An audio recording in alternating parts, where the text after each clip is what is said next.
Welcome to Grounded Wellness. I'm your host, Bethany McDaniel, founder of Primally Pure, mom of 3, and biohacking enthusiast. We created this podcast to bring you practical advice to live a more vibrant and intentional life rooted in long-lasting health. We record right here on our regenerative farm, grounded with our feet in the soil, exploring bold truths, overlooked wisdom, and holistic tools that support true well-being.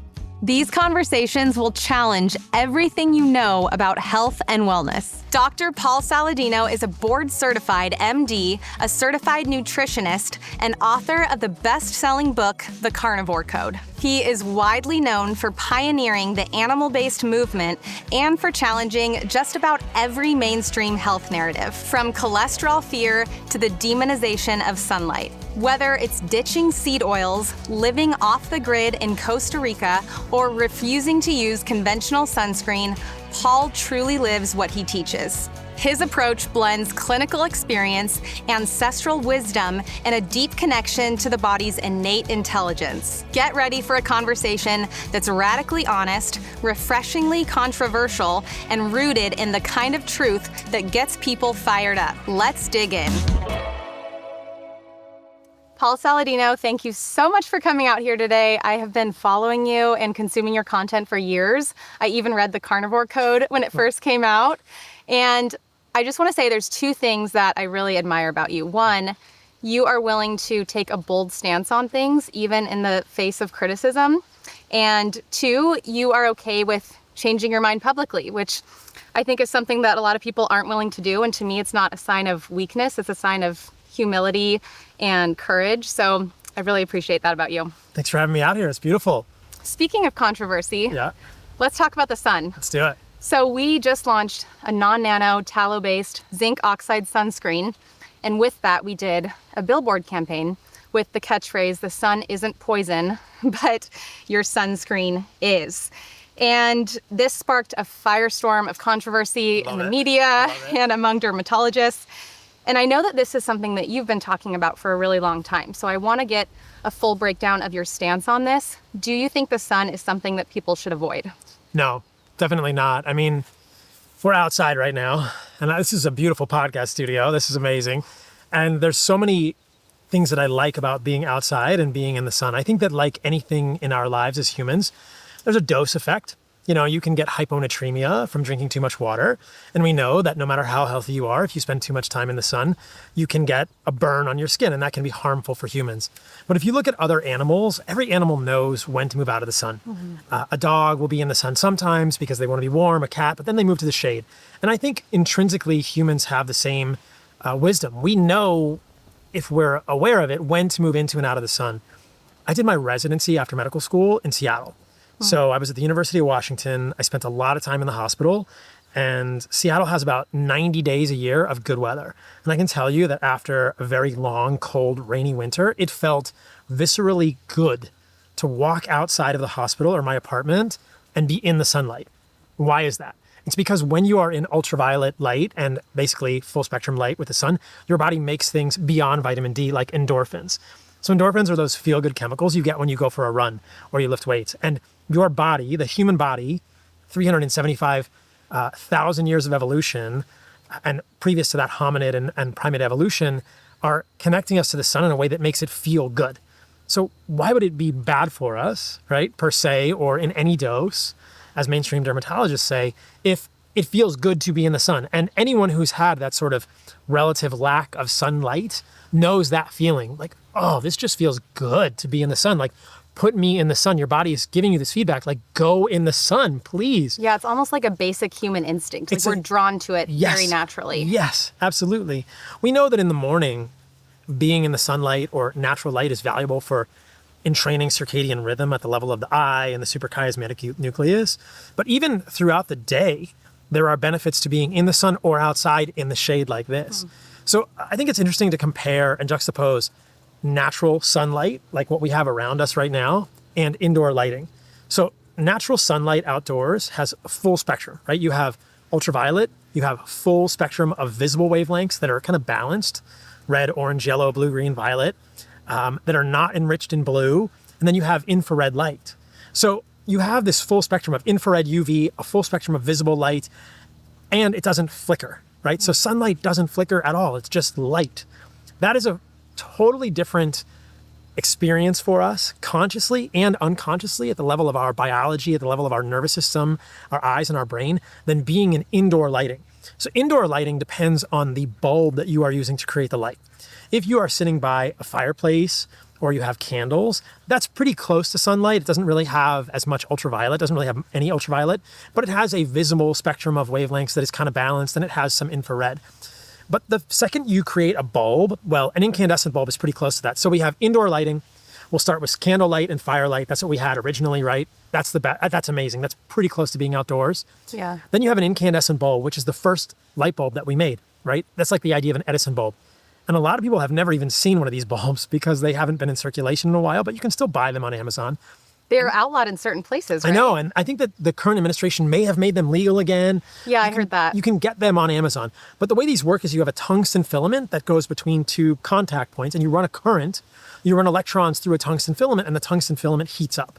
And the heat of that tungsten filament creates light. You know, there are photons that are coming off that tungsten filament. That tungsten filament goes to like 3,000 to 4,000 degrees Fahrenheit. So it's basically fire in a bottle. And what's interesting about an incandescent light bulb is it has infrared. Again, it doesn't really have much ultraviolet, but it has a visible spectrum that's pretty close to what you find outdoors. And it doesn't flicker functionally. Your brain perceives it as a steady light. Because you're connecting it to an outlet, I don't want to get too technical, all of the electricity that we have in the United States is an alternating current. So that light bulb is flickering at about 120 hertz. You have 120 flickering of the light bulb per second along the current flickering of an alternating current from your house. But because you have thermal inertia in that tungsten filament, your brain, we don't see this because though the current may be flickering on and off, the tungsten filament stays hot and produces light as the current is flickering. Does that make sense? So the light never stops coming off the tungsten filament because it doesn't cool down to zero. And what's the problem with flicker in general from like an LED light or another type of light? It's probably very disruptive to our nervous system.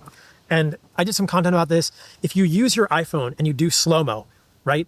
And you're in Home Depot, we did this, or you're in anywhere with fluorescent or LED lights, and you film yourself walking and you slow it down, you can see how those lights are flickering. Wow. They're flickering at a frequency that is not really consciously something that we're going to note, but when you slow it down just a little, you see how much it's flickering. And that's not something that we are used to as humans. And it probably either jacks up the sympathetic nervous system, that fight or flight nervous system, or affects our circadian rhythms in a negative way. I know from personal experience, this is just my N of one, but I've heard lots of people repeat this. The newer iPhones, right? So anything beyond an iPhone 11 has a lot of flicker on it relative to your MacBook. So the MacBook flickers much more quickly than your iPhone. But in this case, the MacBook is actually easier on your eyes because the more it flickers, the faster it flickers. Even though the screen is larger. Even though the screen is larger, it flickers so fast that we perceive it as constant light. Yeah. The iPhone flickers much more slowly, and that, like, there's certain frequencies of flicker that are very disruptive to us. I know that if I look at my phone for more than a few minutes before I go to sleep, it may affect how easily I'm going to fall asleep. For sure. And that's even if I take the blue light out of my phone with this, you can change the color spectrum in your phone. You can make it orange and red, but it's still flickering. Still does it. And some of us are very sensitive to this. I mean, you can walk into banks or other places and you just think, oh, I hate this light. It just feels horrible. I've become so averse to fluorescent light now. And it's painful. I hate staring at my phone. And so I know millennials get made fun of this, but I will use my laptop over my phone any day for a task that takes longer than a couple of minutes. Me too. Yeah. Me too. And ideally outside while I'm on my laptop. Yeah. And so the other solution you can do is you can go back to an iPhone 11. So I have an iPhone, it's not as good as your MacBook, but yeah. I had a friend on my podcast and he was telling me this, his name's Tristan Scott, that the older iPhones, the iPhone 11 has a different pulse width distribution. This gets pretty technical, but it doesn't flicker as much as the newer ones. It still flickers more than a MacBook, but anyway, it's just when you go into these environments, you can almost viscerally sense you either get a headache or you feel stressed or you just feel I don't feel good. Mm-hmm. We know that at the extremes, some people are sensitive to flickering light, and that's how we induce seizures in Western medicine, that some of these either music videos or clubs, anywhere that there's really strong flickering light, people that are sensitive to that these establishments or some videos have to warn people this may cause a seizure. Whoa. So at some level, flickering light can be so disruptive to some people's nervous system that they will actually have a seizure neurologically. So the flicker is something that I don't think many people are aware of, but it's very disruptive. Yeah. And then you have the whole blue light thing, right? That you go indoors, whether it's LED or fluorescent, it's very enriched in blue light. And this is the problem with computers and all the screens we look at, even the MacBooks, right? You can look at the spectrum visually and there's this big spike in blue. And what we know about blue light, and this is all different wavelengths, right? So the wavelength of red light is different than the wavelength of blue light or green light and yellow. When we see a light, it's the wavelength that determines the color we perceive. And if we're looking out here, for instance, if we're looking at plants and we see green, those plants are reflecting that green back to us. So they're reflecting light at a green wavelength back to us. If you have a light emitting diode, an LED, it's actually producing a green light or a red light or a blue light at a certain wavelength. And historically, like so many things, like the food we eat, like the things we put on our skin, this is what humans are used to, right? A full spectrum light, not a light that is enriched in blue. Blue light on its own is not bad for us. Blue light in the morning is part of what wakes us up and entrains this circadian rhythm.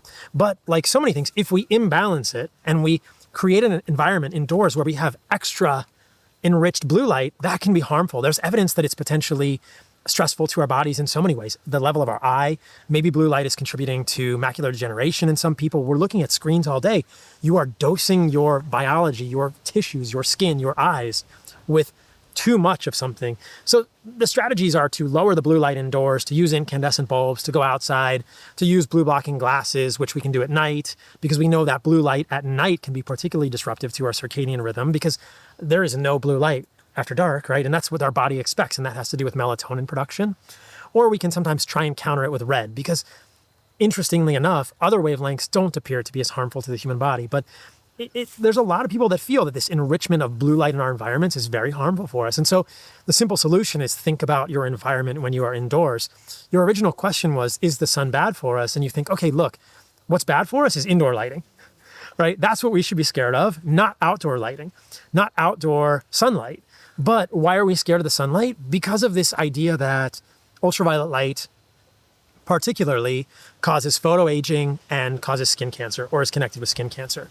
And I think that, to say that ultraviolet light doesn't cause some degree of photoaging, it's hard to know, right? I think that we age as humans, and if you are in ultraviolet light too much and you overdose ultraviolet light, that may cause some photoaging. But I think that there is probably a sweet spot, right? There's a Goldilocks zone where the ultraviolet light is beneficial and probably not harmful to our skin. And so when we exceed this, yeah, ultraviolet light may be harmful, but I think that it depends on a couple of things, and we can talk about this if you want to. It depends on the health of your skin and the context of what is actually in the membranes of your skin, right?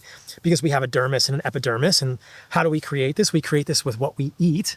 So we'll get there, and then we think about the light that we're getting. And so it's interesting. And then the idea of sunlight causing skin cancer is really what you guys, I think, poked the bear with these dermatologists. And that is very controversial. But if you really look at the evidence, you can make a strong argument that sunlight is potentially not really causing cancer of the skin in the way that we think it is. Yeah. It gets a little technical. We can go down those rabbit holes if you want. Yeah, I want to. There's so much nuance to the conversation.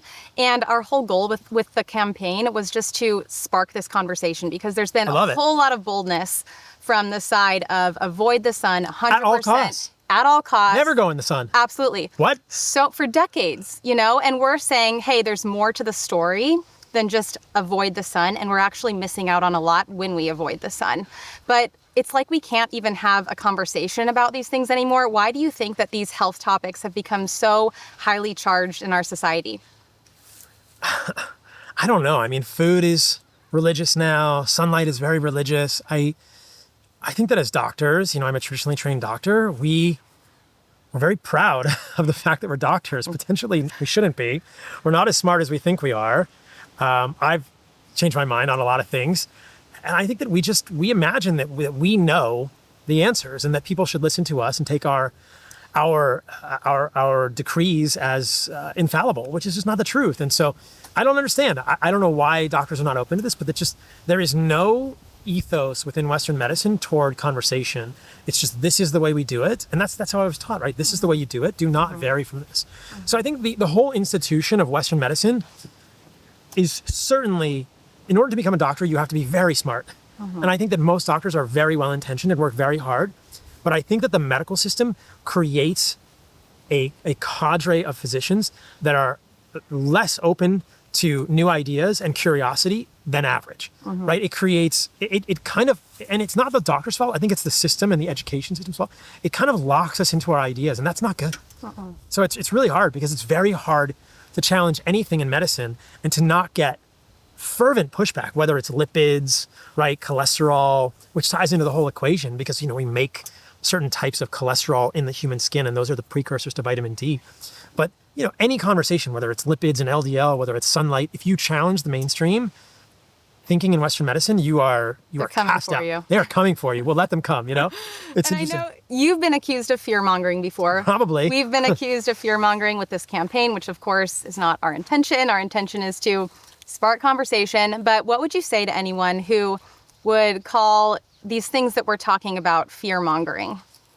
I think that curious conversation has become the new fear-mongering, right? Anytime that you ask people to think about hard things, there will be those in society who have kind of these visceral reactions, and the knee-jerk response is you're fear-mongering. I think that this is kind of a broader philosophical topic, but I think that so often now in society, there's just these labels getting thrown around, these sort of like denigrating labels, whether it's you're an anti this or an anti that, you're an anti-science person, whatever. I think that's the way that a lot of people in our society now sort of invalidate someone and say, you're not credible. I'm just going to give you a name. I'm going to give you a moniker. You're a fear-mongerer. You're an anti-XYZ. And they think that it somehow invalidates what you're saying, but it's really not the case. But I think that's just the knee-jerk reaction. I don't like what you're saying. It makes me feel uncomfortable, so I'm going to label you as this. I'm going to label you as this, and I don't have to listen to you. Yeah. It's just, okay, you don't actually want to have a conversation about this, that's fine. But it's more about them than it is about us, right? I think that, bringing up ideas that are contrary to what people think or that challenge the way that we live that's how we grow. And whether it's me talking about, hey, did you know this is in your drinking water? Oh, you're fear-mongering. Well, no, I'm just pointing out that the Environmental Working Group has looked at your tap water and it has 259 times the upper limit of trihalomethanes, and you probably shouldn't be drinking that because they're estrogenic. Or did you know what's in your toothpaste? Or did you know that these things that you're doing, living near a golf course, is associated with 2+ times the rate of Parkinson's? Oh, you're fear-mongering. No, I'm giving you information. It's kind of an easy way to just dismiss it, and therefore I don't have to pay attention to it, and I don't have to feel uncomfortable and really consider what you're saying. Yeah. I mean, this is kind of the social media in a nutshell. It's about other people's visceral reaction to us sharing ideas, and it's not that the idea is bad or that sharing the idea is bad. It's that they're having this visceral reaction, and that's how they sort of it's like a coping mechanism. Yeah, make it into a thought. Yeah. Okay, I want to go back to the sun. You have said that melanoma is not a sun-related cancer. Can you break that down for us? Yeah, so there's 3 different types of skin cancer people think about. There's squamous, basal, and melanoma. Melanoma is by far the most feared, and for good reason. It's the most aggressive skin-based cancer in Western medicine. But if you look at the data, melanoma is not really a sun-associated cancer. Outdoor workers who have sort of chronic low-level exposure or moderate-level exposure to the sun are actually protected against melanoma. Acute exposure, burning exposure may increase the risk of melanoma, but it's not actually clear. A lot of times when people get melanomas, they occur in places that never see the sun. Bob Marley, I believe, died of a melanoma on the bottom of his foot, right? Wow. Nobody tans like this, right? That's not a sun-associated cancer. Melanoma is a cancer of the melanin-producing cells of the skin, but it's not sun-associated. Yeah, I interviewed a dermatologist, and he said that the most deadly forms of melanoma do not have a UV signature. I guess they can tell by the look of the disease whether or not it has this UV signature, and the most deadly types do not. So when it comes to melanoma, I don't think the sun is number 1, 2, 3, or 4 in terms of causes. What is causing melanoma? It's a little hard to say. There's definitely some research that associates higher levels of linoleic acid in the skin with increased incidence of melanoma. There's a 100-person cohort in Australia that showed that. The study was published in 1987. No further research has been done on that I'm aware of, but there's some research linking levels of linoleic acid in the skin and the blood and the fat to higher levels of melanoma, which would make sense when you think about it, because linoleic acid is this omega-6 polyunsaturated fat. Anytime you have more double bonds in the fatty acid molecule, it's more susceptible to oxidation, which is essentially breakdown of the fat or damage to the fat. And so I found this study today in preparation for I knew we were going to talk about the sun, and I'd been thinking about this, and I actually found a really interesting study in humans. There's a good amount of literature in animals showing that higher linoleic acid diets worsen skin cancers associated with, ultraviolet light exposure. And these are probably squamous and basal, not necessarily melanomas. That's been pretty well established in animal studies. And in humans, there was a study done where they took skin stripping, which is a technique where the dermatologist will take skin, they take the stratum corneum off your skin, they sort of take a piece of tape and peel it off your skin, and they use that as an in vivo model. And when they exposed that stratum corneum from human skin to higher amounts of linoleic acid, there was increased oxidation and increased inflammation in exposed to ultraviolet light with linoleic acid. Linoleic acid directly on the skin, you're saying? Directly on the skin, not even eating it. Yeah, directly on the skin. Just to clarify for our audience, the primary source of linoleic acid in the diet is from seed oils. Seed oils. Okay. Yeah, you have soybean oil, 55% linoleic acid, give or take.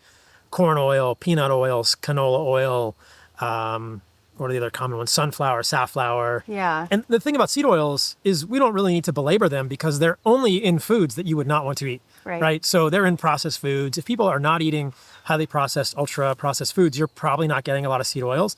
Just don't buy the canola oil in the store and cook with it. Unless you're eating out a lot. And yeah, you could eat, if you're eating out a lot. And then sometimes I think salad dressings are the sneaky place where seed oils end up, because no salad dressing company is going to put organic extra virgin olive oil in their salad dressing. And, this is the thing about tallow, which is organic. This is organic chemistry. Tallow is not liquid at room temperature, so we can't put tallow on our salads, which is, the great tragedy of life, right?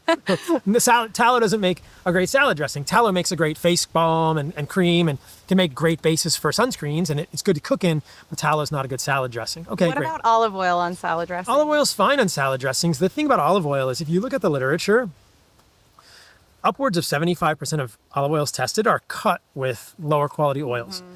So you really want to get like a single source olive oil. And if you're getting an olive oil, you want it to be in glass, opaque glass, organic, and cold pressed.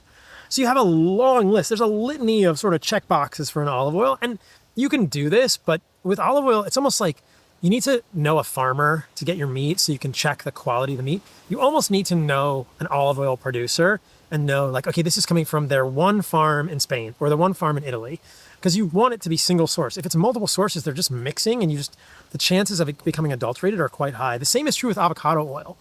I do think that in general, olive oil is superior to avocado when it comes to cooking, or actually I would use tallow for cooking. If you're using a salad dressing, I would use olive over an avocado, and certainly over seed oils. But then you get to this question, like why are you eating a salad in the first place? That's like a whole separate study. We can talk about that We later. can get to that. But fine. If you want to eat a salad, great. You do you. But yeah, I think an extra virgin olive oil is better than an avocado. It's just that avocado has the same problem. A lot of it's cut with seed oils, and I think that even if it doesn't say that on the label. Even if it doesn't say that on the label, just because of the quality standards are poor. Okay. It's hard to find a single source avocado oil. Olive oil is like an art, right? Mm-hmm. And olive oil has a longer history and a longer sort of tradition than avocado. So I think that you can find artisanal olive oil and heirloom sort of olive oils, but I don't think anyone's doing that at scale with avocado oil at this point. So this is the hard thing about eating out, because I do eat out. Like, we travel, we have kids. I try to bring things, foods to supplement when we eat out, but also we go to restaurants sometimes. And I really try to avoid seed oils. And I'm that person who's asking questions, who's like really trying to figure out what's going on, because they'll say right away, oh yeah, it's cooked in olive oil. And I know immediately, like, I'm sure not only is it probably not just an olive oil that says olive oil that may be cut with canola oil, like, it's probably one of the restaurant ones that straight up says like 50-50 olive oil canola, right? In like plastic. Yeah. Yeah. Or you go to the omelet bar and I'm like, can I have it cooked in butter? And they're like, we only use butter. And I'm like, no, you Show me the don't. butter. Like, they'll say, this is what they say at the omelet bars. They'll say we use ghee. or we use clarified butter is what they'll say. Okay. But it's fully liquid, you know, like I'm like, there's no way that's just pure ghee. Like I've researched this of like what they actually use. It is clarified butter, but it's cut with canola oil. And I don't want to like sit there and argue with the omelet butter guy or the Oh, I do. I don't know. I will. No, show me. It depends on the mood, I guess. Like sometimes I do, sometimes I don't. But sometimes I'll just like grab butter from another section and like bring it over for them to cook in. But I just feel like if more people were doing that, if everyone was hassling the waiters and the omelet bar guys, like eventually things would shift. But it is kind of annoying to have to do that. It's super annoying. So I was recently in DC for this Make America Healthy Again announcement. And that was kind of cool, but I went to dinner with some friends and at a restaurant, and I brought Lineage tallow. So this is my go-to. Yeah. So I do not go to restaurants now without Lineage tallow. So I bring my own tallow. This is BYOT. You know, I'm like, oh, you like, here, cook in this. Have right? they ever said no? They sometimes won't do it. So we went to Chipotle, and I said, will you guys cook food for me in this tallow? And, you know, the guys behind the counter, are, you know, they're super nice, but they're just dumbfounded. They're like, I don't want to get sued. They call their boss. Get in trouble. They call the manager. The manager's like, no way. Like OSHA, they can't do it, right? But some restaurants will do it for me. I've had a lot of them do it, and some of them are like, no, we can't do that because of cross-contamination issues. They don't know what's in the Lineage tallow jar that I have. But some of them do it. I mean, that restaurant that I went to in DC, I'm trying to think of the name of the restaurant because I would give them a shout out.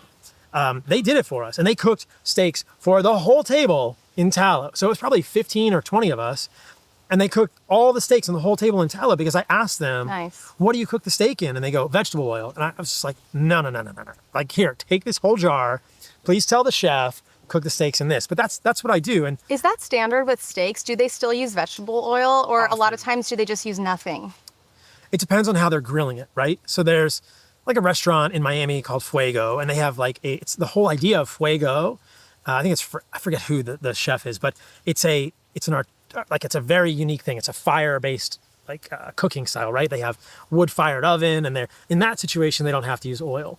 If they have a grill, they don't have to use oil. If they have a flat top, often they will use an oil because they want the crust on the steak, and they don't want it to stick. It doesn't look as good. Restaurants are under this sort of microscope, but the steak has to taste good and look good to the consumer. So you can't have, you know, like can't be sticking to the skillet. So a lot of times, and this is more common than people think, restaurants will marinate steaks in canola oil. So I've been to restaurants, steakhouses, and I say, what is it cooked in, and which ones are not marinated? And out of a restaurant menu of 25 to 35 steaks, this is like, you know, the whole steakhouse, they have 2 that are not marinated. And you think, okay, well, I'm going to have one of those 2. Yeah. So you just have to be a little careful. And look, eating one steak that was cooked in vegetable oil is not going to kill you. But what we're talking about here is cumulative exposure over time. And the more we are aware, the better choices we make continually, and that's how we sort of change the course of our health. Yeah, with seed oils, not only are they inflammatory and fragile within themselves, just by themselves, they are also messing with this like omega-3 to omega-6 ratio within the body. Like what about seed oils is increasing our susceptibility to different skin cancers? Because we know that polyunsaturated fats are not made by the human body. We can make saturated fat, and we can convert that to monounsaturated fat. So we have desaturase enzymes, and we have saturase. You know, so we can make a saturated fat, and we can convert that to a monounsaturated fat. We have the ability enzymatically to put one double bond into a fatty acid molecule. We can't do any more than that. That's just our evolutionary history. So we accumulate polyunsaturated fats. So the more seed oils you eat, the more they will be in every cell of your body, in every adipose fat depot in your body, in every mitochondrial membrane of your body. That's just a relationship. And that's been shown that adipose depot stores of linoleic acid are directly proportional to the amount that we are consuming. Your body stores these polyunsaturated fats. The same is true for omega-3 fatty acids. The literature looks different for omega-3s, but if a human theoretically were to overconsume omega-3s, you would have lots of negative side effects. It's just that we don't cook in omega-3s because they have so many double bonds, they become rancid immediately, and they don't taste like, it's so fishy, and like it would be horrible. You never want to cook in a fish oil, and it would be a horrible idea. But linoleic acid is the single greatest source of polyunsaturated fats in the human diet. And that consumption that we have of linoleic acid is 5 to 10 to 20x what it has been historically for us as humans. I mean, you look at hunter-gatherer tribes and indigenous cultures, 1.5 to 0.5% of their calories came from linoleic acid, 1.5 to 0.5. They're only getting linoleic acid in the fat of the animals they're eating and maybe an occasional nut that they find. Like, these cultures are not pressing corn into oil, right? It takes 60 plus ears of corn to make 5 tablespoons of corn oil, which is the average consumption of seed oils for a human. So we would never have had exposure to this. No. Some diets today in the United States or in Western society have 20% of our calories from linoleic acid. So you're thinking 0.5 to 20%.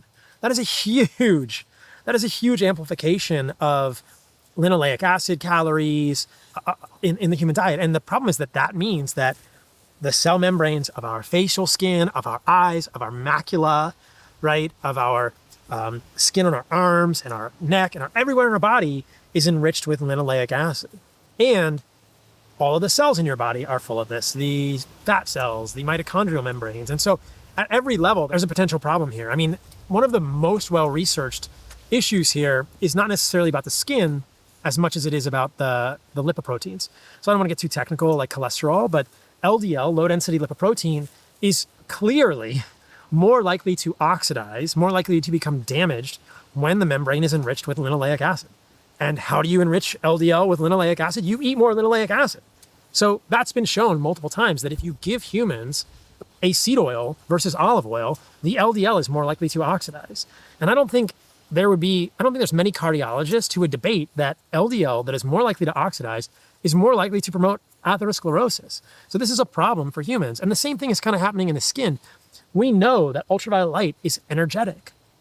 And the theory, the hypothesis here is if your skin is more susceptible to damage from a high energy ultraviolet light, is it going to cause more DNA damage, more damage to the skin, more sun aging, more photo aging in that situation? And so it's been shown, in these animal studies that yes, when you apply it or when the animals are fed more linoleic acid, they have worsening of the effects of ultraviolet light on their skin. Interesting. And nobody's ever done the study in humans. That would be a fascinating study. But they did do the study where they applied linoleic acid directly to the stratum corneum. So the idea here is, historically, linoleic acid is not something that we would have had this much exposure to. We have this evolutionary mismatch, and we just need to be aware of that. And the solution is simple. Just don't eat the seed oils. And if you're eating eggs or if you're eating meat, preferably that is pastured and not fed corn and soy, which can enrich linoleic acid in those foods. But yeah, there's a problem. What we eat affects our skin. We know this. This is what we do. We know that environmental inputs affect our skin. We see that when we're around someone that's smoked their whole life, their skin doesn't look great because they've created so much oxidative stress. And it's kind of a parallel mechanism with the seed oils potentially. So there's a really interesting study done with like deep frying. So, I think that heating oils is going to damage the oil no matter what oil you have. But we know that seed oils are much more susceptible to heat damage from frying and deep frying and boiling than more stable oils like tallow.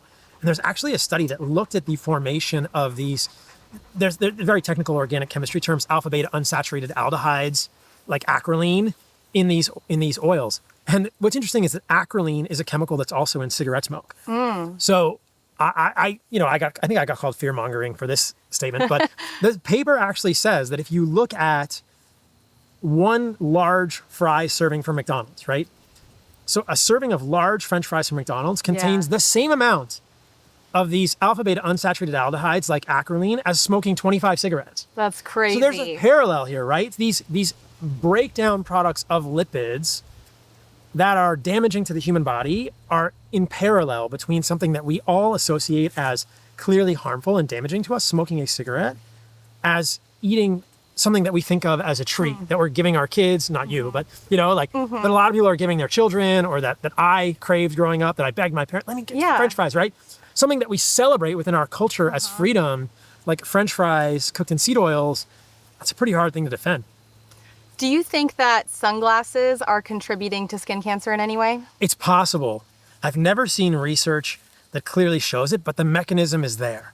And what's interesting here is that there are pathways between the eyes and the skin. And we get inputs from our environment through our eyes that affect the way cells of our skin react. And so when you wear sunglasses, theoretically, are you confusing the skin cells? right? Is your body not putting up the normal defenses that have happened throughout our history as humans because your body thinks it's nighttime? Because your eyes are not seeing ultraviolet light. It's very possible. I think some research there would be fascinating. There's a lot of inputs, yeah. Yeah, I know a lot of people will adamantly deny that, but it just kind of makes sense intrinsically. And then anecdotally, I feel like I've experienced that. Like I've been trying to not wear sunglasses as much as I used to. I'm not burning as much. I mean, along with ditching seed oils. Right. And I've talked to several people who feel the same way. So I think there could be something there. There probably is. Have you seen the threads on X? And this is just crowdsourcing information. But anytime that I post this survey on X or anyone else does, do you notice that you burn less or more since you've cut out seed oils? The threads are huge. Yes. It's hundreds of people saying, I didn't expect this, but I burn way less now that I've cut out seed oils. What's going on there? So look, some anecdote does not a research study make, but that's a compelling hypothesis here that the human experience that is lived of thousands of people now is I cut out seed oils, I burn less. What's going on? Maybe we should study it. How long do you think it takes for people to notice that difference? Because you mentioned the seed oils, like the effects of those accumulate in the organs, in the skin. How long does it take to reverse that once someone stops eating seed oils? So this is interesting. There's a couple of pharmacokinetic studies we don't really know, right? The one study that's often cited says that it takes 2+ years to turn over all the cell membranes and fat. That's kind of discouraging. Yeah. But I've seen other studies in monkeys and humans suggesting that you can accelerate that. So there's a study in monkeys where they looked at fatty acid composition, so the composition of the fatty acids in the fat depot, and they gave the monkeys a low-fat diet, and it happened much more quickly, right? So it makes sense that if you don't give humans fat, that the body has to make its own fat. We do de novo lipogenesis. You can take carbohydrates and turn that into fat. But again, we only make saturated fat, and then we can desaturate it into monounsaturated fat. So is it possible, this has never been studied in humans, but is it possible that we could, and this is just theory, I think low-fat diets come with risks and benefits, and some people, if they do too low fat, will definitely negatively affect their hormones. But is it possible that there are strategies that we could use to decrease the time that it takes to recycle the cell membranes or your fat depot by restricting fat or restricting linoleic acid in the human diet? I think that's likely. Like for a period of time, potentially. Yeah. So I think that the idea here is, here's the theory. What if, maybe you don't have to eat low fat, you cut down your fat in general a little bit, but what if you ate low linoleic acid, right? Because I haven't really heard many people talking about the absolute amount of linoleic acid in your diet. So it goes to reason that if you eat less linoleic acid, your cells are going to turn over and your linoleic acid stores will go down more quickly. So that would mean not only avoiding seed oils then, but also maybe cutting out like nuts, seeds for a period of time, like really restricting the linoleic Potentially, acid? yeah. So this is the thing about olive oil, right? And avocado. Those are 15 to 25% linoleic acid.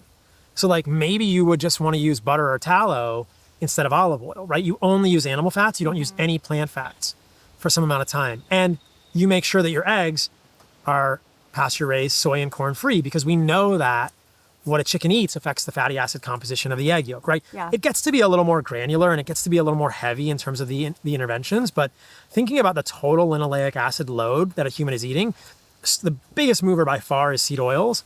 But beyond that, even going to not eating avocado and olive for some amount of time may help it recycle more quickly. And then there are definitely ways to check it. You can check linoleic acid levels in your red blood cells. You can check linoleic acid levels in the blood. You can check it in your fat. The fat's going to require a biopsy, but the other tests are pretty easy. And so, I mean, it's, this gets into the idea of reference ranges and what's the normal reference range. But when I do tests of my fatty acid composition, my linoleic acid comes back low because I'm now, probably more than 2 standard deviations below the average American. Yeah. So that's how they set the reference range, right? They're going to take the mean or the median, and then they're going to go 2 standard deviations below and above. And so now I'm like, okay, that's great. I want to be low because I want to be. It's not even based on what's optimal. It's based on what's the most average. Well, nobody knows what's optimal anymore. Okay. Right? Like the testosterone levels are going down. Like the reference range for testosterone on labs is going down because the average is. Everyone's testosterone. Testosterone is going down. So now the reference range with 2 standard deviations from the mean is it's following the You population. should just keep it what it was at like 100 years ago. Well, our grandfathers had more testosterone than we, like as men, we think about it. And similarly, women's hormones are being negatively affected by the environment as well. Well, let's transition to the topic of weight loss because this is a big thing and a lot of people are turning to drugs like Ozempic now to lose weight. What is your take on Ozempic? So GLP-1 is one of these satiety hormones, right?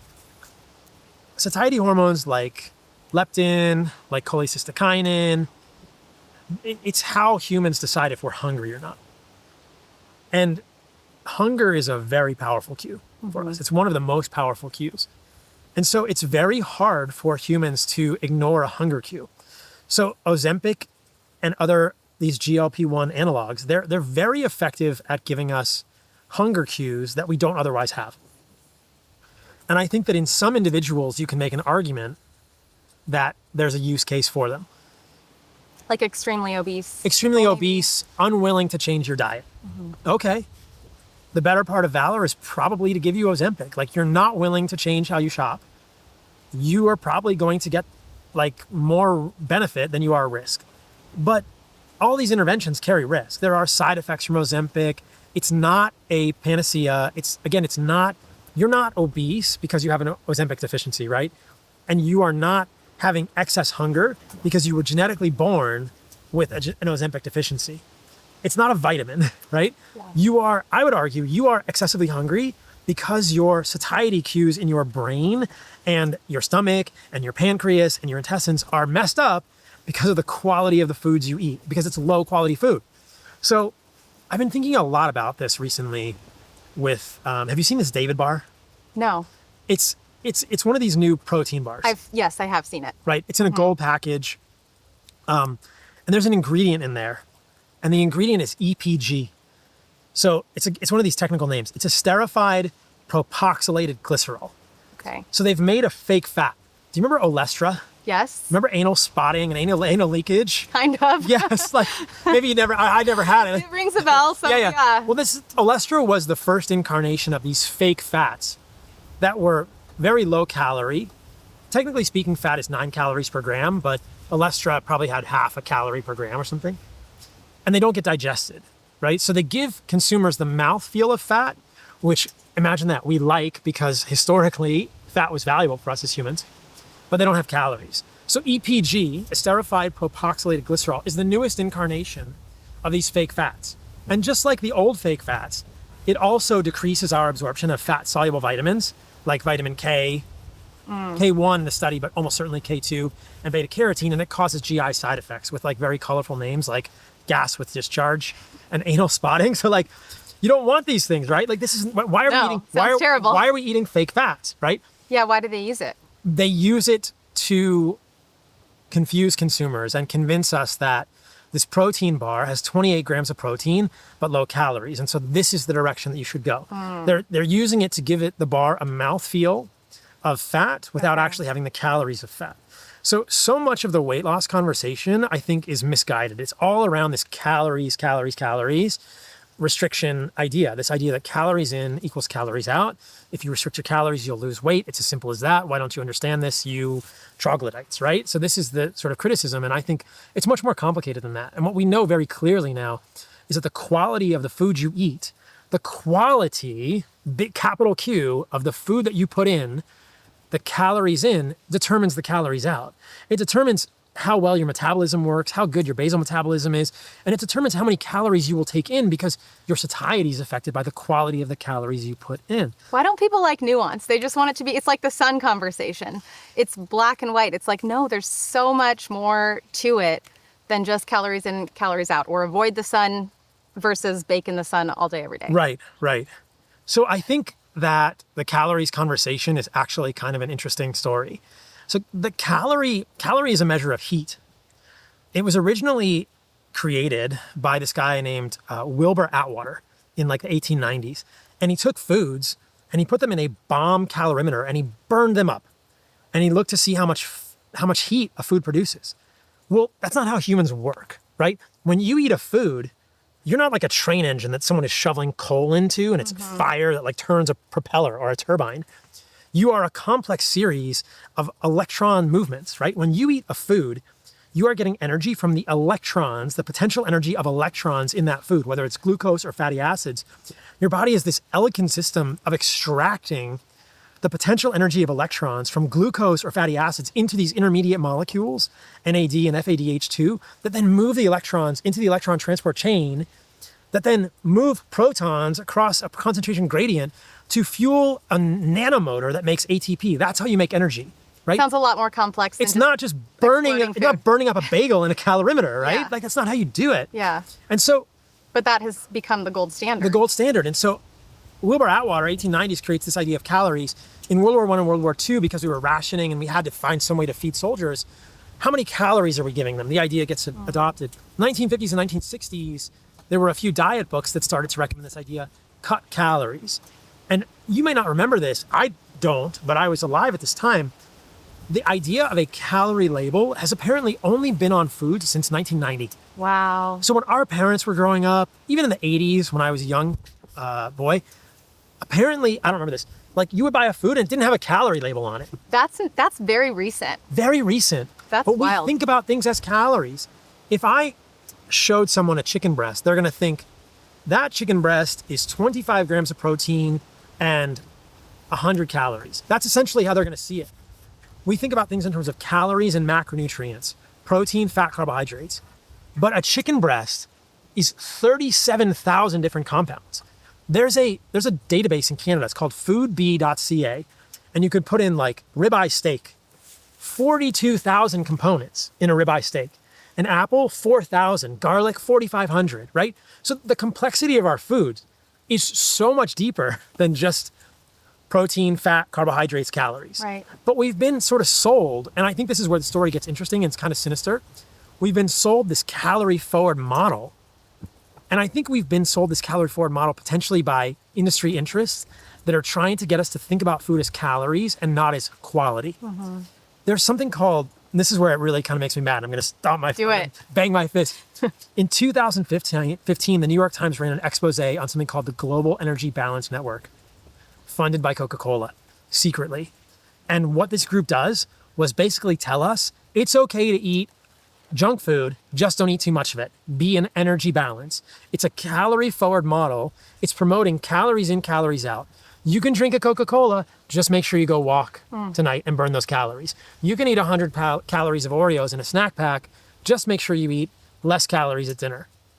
So this calories in, calories out, I really think that there's, and I'm sort of saying this half jokingly, but maybe not, like it's kind of a psyop. Mm-hmm. And it's like a psyop aimed at convincing people to eat the lowest quality food, because how else do you make this argument? Why would a human, other than the fact that they're massively addictive and they've been engineered to be addictive and they absolutely hijack satiety in our brain, how do you convince a human that it's okay to eat a garbage processed Oreo instead of a carrot, right? And obviously those have massively different flavor profiles and reward profiles in the brain. But I think humans know intuitively that a carrot or an apple or a steak or a piece of fish is a different, absolutely human experience. Micronutrients, human health is completely different when you eat a whole food, a single versus an Oreo. Yeah, as you're describing this, I'm thinking like, was this around the time when all of the all of the scientists from the cigarette industry kind of transitioned into the food industry to make those foods more palatable and addictive? I mean, it just feels like a lot of marketing. Same time frame. So R.J. Reynolds and Philip Morris in the 80s bought a number of these ultra-processed food companies. And as you're saying, this is human history, right? This is not conjecture. Mm-hmm. This is not conspiracy theory. They used the cigarette playbook to engineer many of these foods to be more addictive and more palatable. And then they left in the early 2000s, and all the other processed food companies followed suit. So they left this indelible mark on the processed food industry. So yeah, it was all happening 80s and 90s. So in that 20-year span, our food changed forever. I mean, our food being our processed food. Mm-hmm. But, you know, what kids eat 70 to 80% of their foods as processed foods. Most humans, upwards of 60+% of their food is processed food. So the majority of our food changed, 30 to 40 years ago underneath our noses, right? It's so tragic then, because a lot of people, they want to be healthy, they want to lose weight, but they've listened to what they've been told and they're kind of stuck within this system of they're eating these foods. They're not getting full from them. They're just leaves them wanting more. So what would you tell people who are kind of feeling discouraged? Like, what is the best way to maintain a healthy weight long term? I say it's simple, but it's not easy, right? So it's simple. Single ingredient foods and foods that your great grandmother would recognize if they have a label. So single ingredient foods, you walk in the grocery store, it's basically the outside of the grocery store. Eggs, milk, cheese, meat, chicken, fish, red meat, right? Cabbage, apple, cucumber. Cabbage, I'm surprised. Well, I'm trying to be inclusive, right? If you want to eat salads, be my guest. But apple, orange, pineapple, single ingredient foods. You get the idea. Mm-hmm. If you're seeing a label, would my great grandmother recognize the ingredients, right? So most processed foods, my great grandmother wouldn't recognize the ingredients, right? Like, so my great grandmother is reading the ingredients of a David bar. EPG, what is EPG? And then the ingredients become artificial and natural flavors. I have no idea what that is. Mm-hmm. No one does. I'm channeling my great grandmother now. And then you have, sucralose, aspartame, ACE-K. No one knows these ingredients, and they're problematic for humans. So that's the simple rule. Like, if you look at, for instance, a package, and I think the problem here, and the reason I say it's simple but not easy, is the convenience piece, right? So I can say, eat single ingredient foods. It's easy, guys. And I know that your audience is going to say, okay, I work, I have children. It's hard. It's time. So this is where the process manufacturers get us, is convenience. And this is what worries me about things like this David bar or these protein forward Pop-Tarts or cereals, is that I think processed food manufacturers are smart and they've seen the writing on their wall. Yeah. And they realize, hey, we're getting called out for Doritos and Coca-Cola. Let's make something that is 1 degree better. Wait, is that really a thing? Pop-Tarts with protein? Oh, yeah. I haven't seen that one yet. Oh, yeah. Protein Pop-Tarts. Yeah, absolutely. Oh, my gosh. Protein brownies, protein cookies.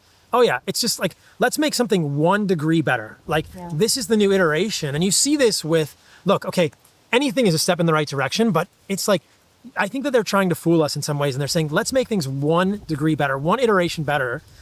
And instead of having a Snickers bar, you have a bar with whey protein and collagen, but it also has EPG, this fake fat that's going to cause loss of fat-soluble vitamins, and it has artificial flavors. Yeah, it's like it's these labeling games. I mean, the same thing happens in the skincare world. Like, consumers know what to put on the label to make people feel just a little bit better about what they're using on their skin. And the same thing happens in food. Just a little bit better, right? And so at this rate, we're never going to get back to good food, right? So you have to take a quantum leap and say, okay, I'm going to just start eating good food. Like the number of steps between, like, okay, you have Snickers bar, maybe the next step is a David bar, but it's like 25 steps to get back to a freaking chicken breast, right?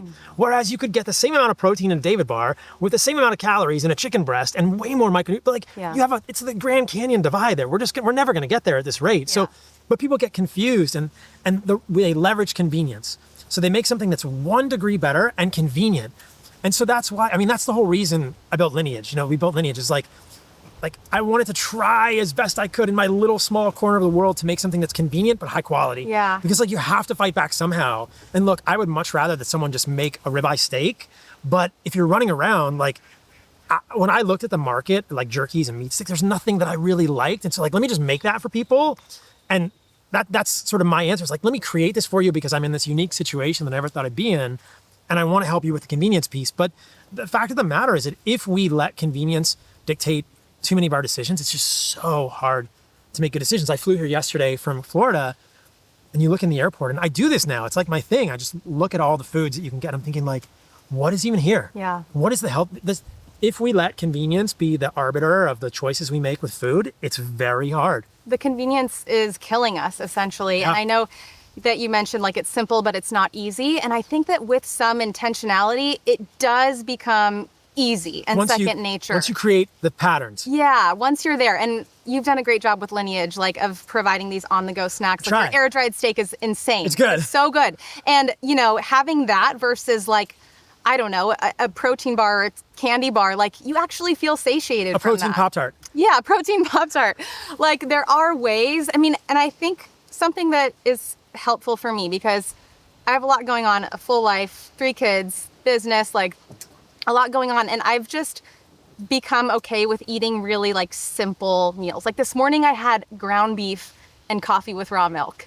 and like felt satiated. It was nothing fancy, very easy to make. I mean, we do pot roasts a lot, like throw carrots and steak and, you know, some water and salt into the crock pot, and it takes 5 minutes and you have a meal for the whole family at the end of the day. So like once you kind of get in these rhythms and habits, it does become pretty easy, and you feel better, you have more energy, which, you know, it's a convenience to feel better. Hormonal balance, sleep, libido. I mean, and it makes everything in life easier once you feel good versus like short term, yes, a little bit more work, but long term, you're really getting so much convenience back into your life by making these intentional choices. It's just a mindset shift. Yeah. But that's a hard thing for people. It is. It's meaningful and it's lasting, but it's challenging. And I love that you brought up the satiety piece, because I want to just mention this for a minute, because I think this is sinister. There's a study that just came out a few months ago. So we talked about EPG, you know, horrible. Artificial flavors, natural flavors, not great for humans. But these artificial sweeteners, I think, are sinister. And I've talked about these for years now. And what are some examples of the artificial sucralose, ACE K, and aspartame are the big ones. And ACE K is sometimes as asulfame K on the label. Sucralose is sometimes as Splenda is the brand name. So those are the three big ones.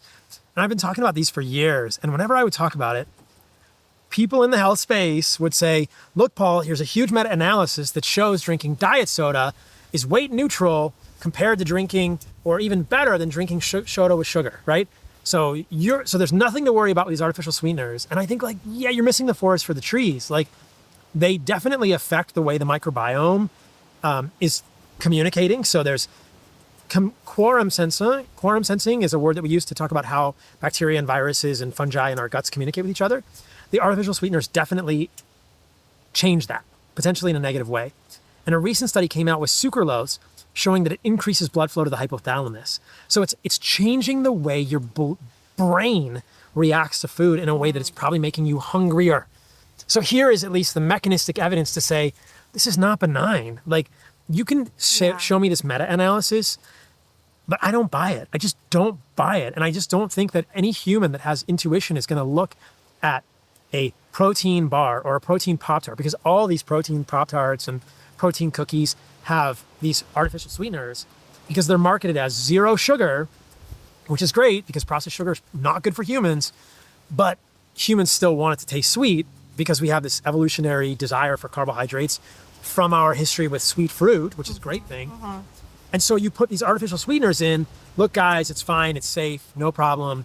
But then you see studies like this and it's like, wait, it's actually probably sabotaging your satiety. So the amount of satiety, if there were an objective way to measure satiety, which is lack of hunger, from 150 calories of ground beef versus 150 calories of a fake protein bar with sucralose, my money, all of my money is going on the ground beef, you know, like the ground beef horse here. 100%. 100%. And I think the first step is like, we have to admit and acknowledge and come to terms with the fact that our brains have been hijacked. And there's no shame in that. Like, I think that all of us, most of us probably have been in a phase of life where we've eaten a lot of processed foods, or we've grown up eating a lot of processed foods. I know I did.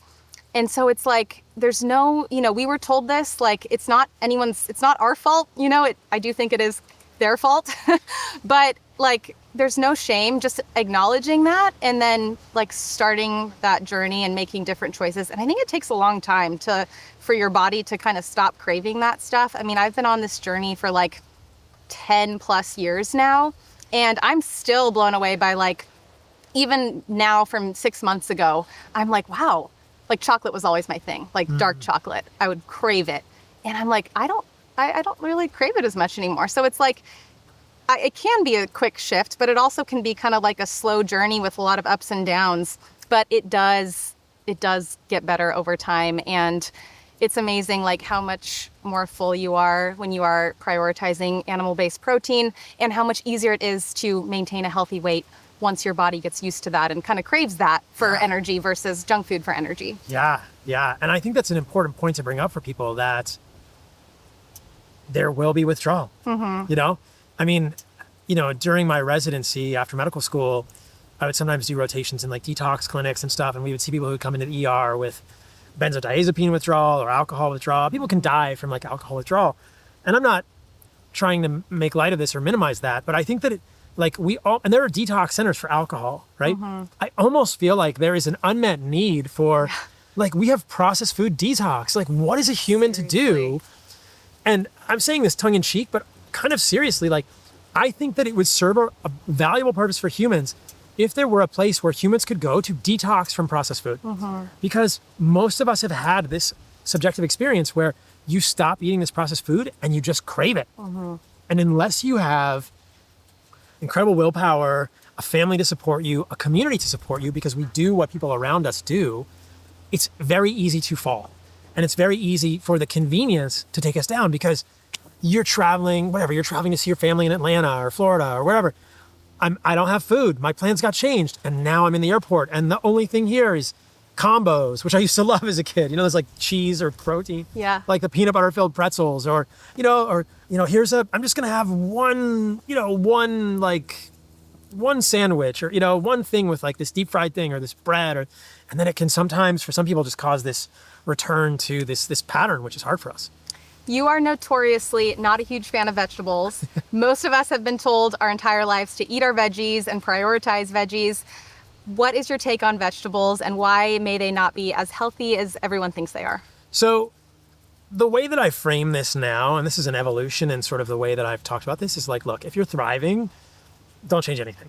If you're not thriving, if you have autoimmune disease or insomnia or depression or whatever condition human might suffer from, maybe think about your assumptions about nutrition. In my own life and the work that I've done, unexpectedly, I've probably encountered hundreds, if not thousands of people now that in real life and in emails and comments and stuff, who say to me like, when I cut XYZ vegetable out, my elbow pain got better or my eczema got better. So I don't think everyone needs to be cutting vegetables out of their life, but I think for some people who are uniquely sensitive from an autoimmune perspective, the removal of vegetables is pretty incredible. And when you think about it, so let's just take a step back. What is a vegetable? A vegetable is the non-fruit part of a plant. What is a fruit?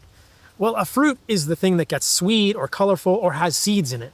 So a lot of people don't know that avocado, squash, and cucumbers are all fruit, right? So what is a vegetable? Vegetables are leaves, spinach, kale, cabbage, stems, things like asparagus or rhubarb, and then the roots and the seeds of plants. I mean, people don't really think about beans and grains as vegetables. Technically, they probably are. Or the roots of plants like sweet potatoes or white potatoes. And so those are the non-fruiting parts of plants. And if you look at human history and you look at indigenous cultures, they sometimes eat roots. When I went to visit the Hadza in Tanzania, they will eat roots sometimes, but that's like their least favorite thing. Yeah. There's a researcher named Frank Marlowe who studied the Hadza, and he actually published a paper. The title of the paper is Tubers as a Fallback Food for the Hadza. So he gave them a survey and he said, what are your favorite foods? Invariably, men and women, honey, number one.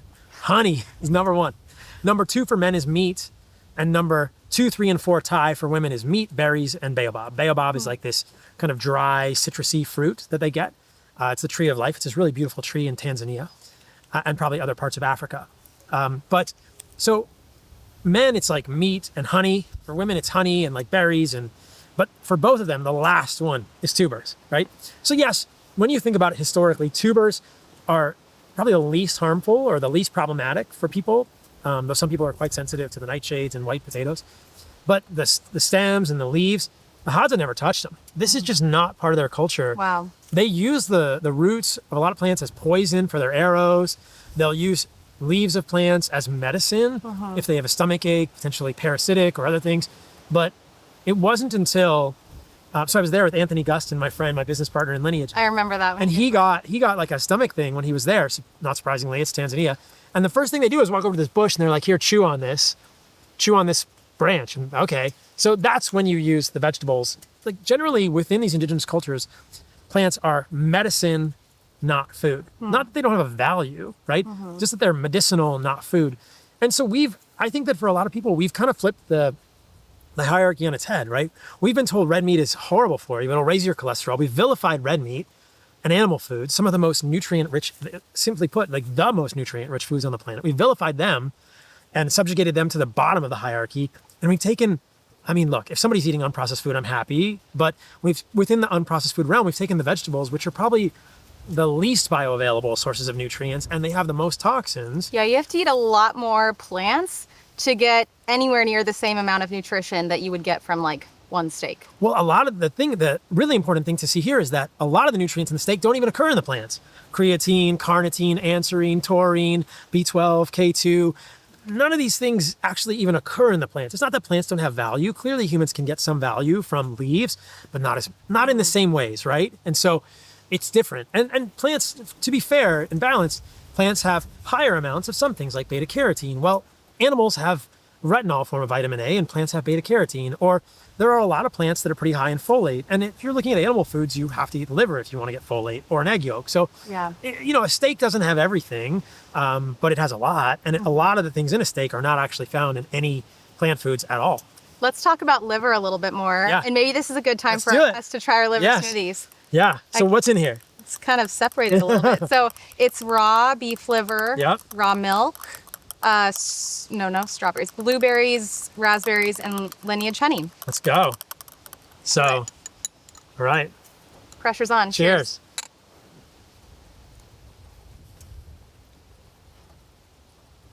I dig it. You like it? Yeah. It's great. I mean, I love, It's a little warm. It's been sitting out for a long time. that's good. Give me all the fermented liver. So what makes liver so special? So some people think about liver as the filter, which isn't really true. The liver is where we have phase 1 and phase 2 detoxification. And that's how we detoxify things. But then the liver excretes them or packages them for excretion in poop and pee. So the liver is kind of this enzymatic manufacturing plant that like exports things and gets rid of bad things. So it's in our not body. storing toxins. It's not like a helping sieve. the body assimilate and get rid of them. Essentially, yes. And when we think about it, like you can look at the liver of animals, it's not just full of all the toxins the animal's eaten in its whole life. Like obviously the quality of the foods an animal is eating affects the quality of the meat and the organs, grass-fed versus grain-fed. But the liver, I just think of it like the metaphor I use is like when I used to make spaghetti in college. You drain the spaghetti into a colander and the spaghetti stays. The liver is not just a sieve, right? The liver is not a filter. It's not like your coffee grounds in the liver, right? It doesn't just catch everything. It wants to take all that stuff that your body doesn't want and export it. But because of that, because it is such an enzymatic powerhouse, it is full of unique nutrients that often don't occur in other organs of the body. So that's what's unique, is that when you look at an animal, like a cow, for instance, since most of us like to eat beef, or a chicken, and you eat that animal from nose to tail, and you don't just eat the muscle meat, you get almost a complete array of every vitamin and mineral that we know of as humans.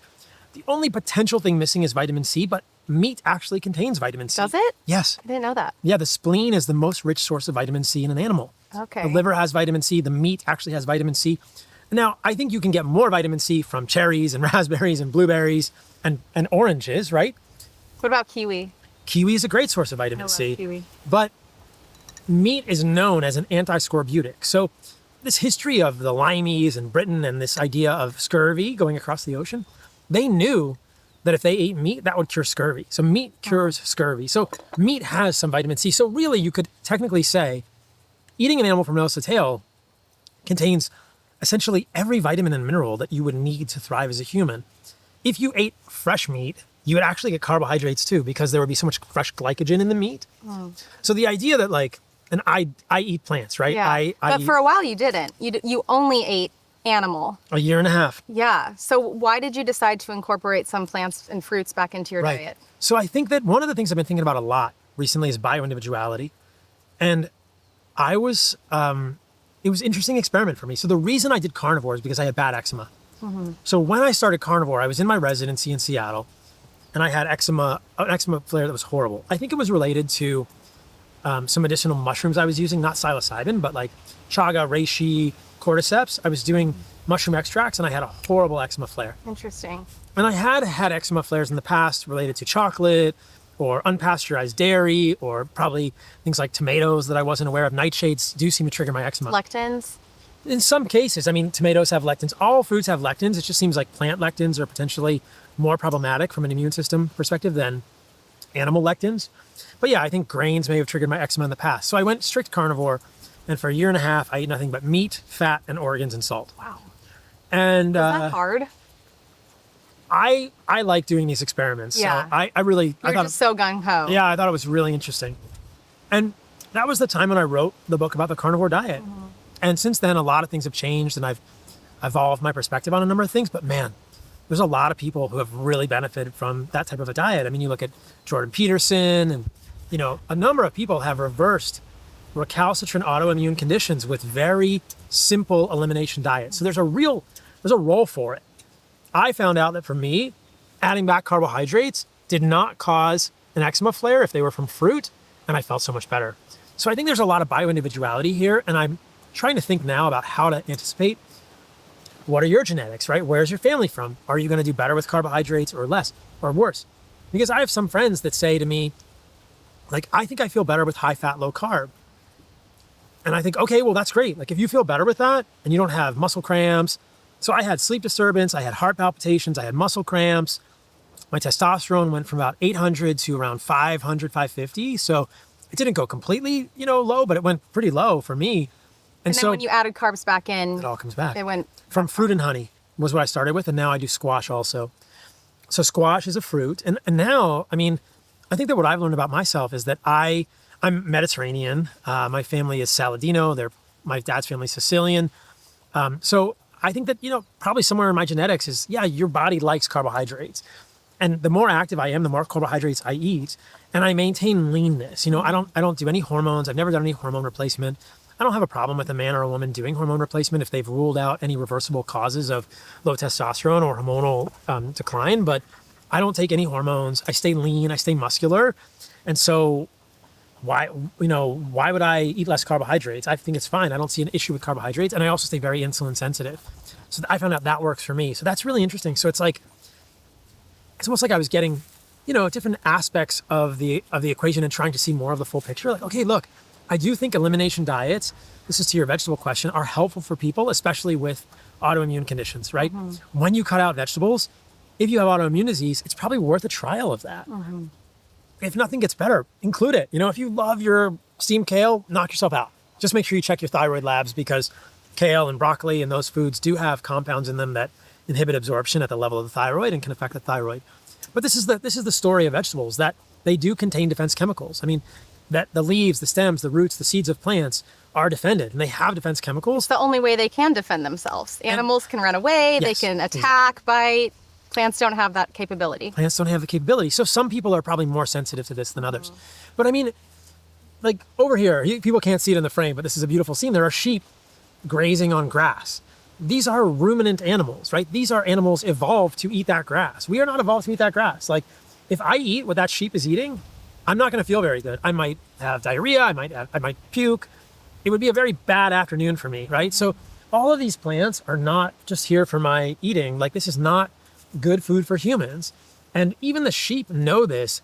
And if you take even ruminant animals like this, and you confine them in too small of a paddock, you know this, I'm sure, they sometimes have mass die-off because they don't have enough variety of plants to eat. They're not just eating one single species. They're eating a little bit of this one, a little bit of that one, a little bit of that one, because they have this intrinsic knowledge. Okay, that plant has this defense chemical. My body can handle this much of it. That plant has this defense chemical, and this plant has this defense chemical. So that this is what animals do. They graze. They don't just eat one single species of food like we shouldn't. We're not going to be good if we just eat kale. So they're very smart about this, and they even appreciate that there are defense chemicals in food. So yeah, it's a nuanced thing. I don't think everyone needs to cut out vegetables, but for some people it's very helpful. Yeah, it's something to play with. Yeah. And I've known a lot of people who have had autoimmune conditions that have gone straight carnivore, not permanently, but for a period of time, and have experienced a lot of relief from that. Tell us just quickly, like, where you've landed now diet-wise, what you eat, like maybe just a brief snapshot of like what you eat in a typical day. Yeah, so broadly, I eat meat. I mostly eat grass-fed beef. That's almost all the meat that I eat. I don't eat fish because for me, it's not worth it because of the heavy metals, the PFAs, the forever chemicals, and the microplastics. I like fish, but I just don't choose to eat it. So I think fish is good for humans. If you eat a lot of fish, just check your heavy metals, right? I just find red meat to be more enjoyable than chicken, so I don't eat a lot of chicken. But I eat meat. I eat fruit, organic fruit that I can find, hopefully locally or in season. But one of the things I like about being in the States is I can get cherries. I don't get cherries in Costa Rica, and they're one of my favorite foods. So I eat a lot of cherries. I eat berries in season that are organic. I eat squash. I like spaghetti squash. I like kabocha squash. I eat raw dairy, so hopefully I can get raw goat milk or raw cow's milk. And then I have animal fat, and then I have salt, and that's pretty much it. I feel like that is kind of, there's everything you need there. And that's pretty much how I try to eat as well. I do have some nuts and seeds, some chocolate sometimes. Yeah. But for the most part, I notice that I do feel the best when I'm eating the animal-based type of diet that you just described. So this podcast is kind of fresh. We're still like under a year, and we haven't really gotten into commonly accepted drugs like coffee, alcohol, topics like that. I know you just came out with a coffee, but you don't drink it yourself. No. Can you explain why you decided to come out with a product that you don't personally consume? Yeah. You said you drink coffee. I do. Jimmy over there drinks coffee. Martin from my team drinks coffee. How many on your team drink? You guys, who drinks coffee? Everyone's raising their 100% of people over here. 100%. Okay. Okay, so that's why I made a coffee, because everyone on my team drinks coffee, and everyone I know drinks coffee. My girlfriend drinks coffee. You're the outlier. Right? And so I was like, look, I'm going to make a good coffee. This is kind of the benefit of building companies like Lineage, right? Is that I get to have agency with vision-aligned business partners like Anthony to bring products into the world that are unique, that don't exist for an audience that is asking for them. So, just because a bunch of people say, hey, I want this type of coffee, or will you please make a meat stick with some really good high quality grass-fed beef, doesn't mean the meat stick can exist unless there's the people that can like bring the project together, right? Because it may not be viable, or it might not be able to reach enough people. And this is what's awesome about what you do, is that you've been able to create products that people are asking for in a way that they didn't exist before you made them. So this is actually like, I feel like this is art, making things for people that they benefit from. This is what we do. And I feel really good about that. I'm really proud of what we've done at Lineage. And you guys, I'm sure, are really proud of what you do with your stuff. And you should be, because it's very, very intentionally built. And that's very beautiful for people to receive. And so with coffee, it was like, okay, if I were going to drink coffee, which I probably never will. Have you tried it? I have had coffee. I tried a little bit of our coffee. Okay. Just to try it. But the last time that I had coffee before that was probably 20 plus years ago. Wow. When I was in PA school. So before I went to medical school, I went to PA school. And were you like addicted to coffee back then, or it just never sat well with you? It definitely made me feel kind of hyped up, but I just didn't like the jittery things of it. It's like my husband. He doesn't drink any caffeine. Yeah, I mean, I think for some people it's not great. But if you make a coffee, make it organic, make it shade grown, regenerative, test it for mold, and test it for pesticides. And so that's what we did. And so I wanted to make like a really good, high quality coffee. That's kind of what we do at Lineage. Like, it's not interesting to me to make something unless it's very cool and very unique and very high quality. That's what we want to do. So that's why I did it. And I think people loved it. I think it sold out on the first day. Wow. Yeah, I don't know. We amazing. need to get more coffee in stock. What about alcohol? Do you think alcohol is okay in moderation, or should people avoid it completely? I mean, life is worth living, right? I don't drink alcohol. I have had alcohol within my life, but never to excess. I don't really remember the last. People ask me sometimes. I do remember. The last time I had half a beer was my first year of medical school. Wow. So that was many years ago, and I was running for class president. Incidentally, I lost, but I was running for class president. And I was at a bar with people in the class, and I was just kind of hanging out, and I had half a beer. That was the last time. So probably close to 20 years ago that I had a beer.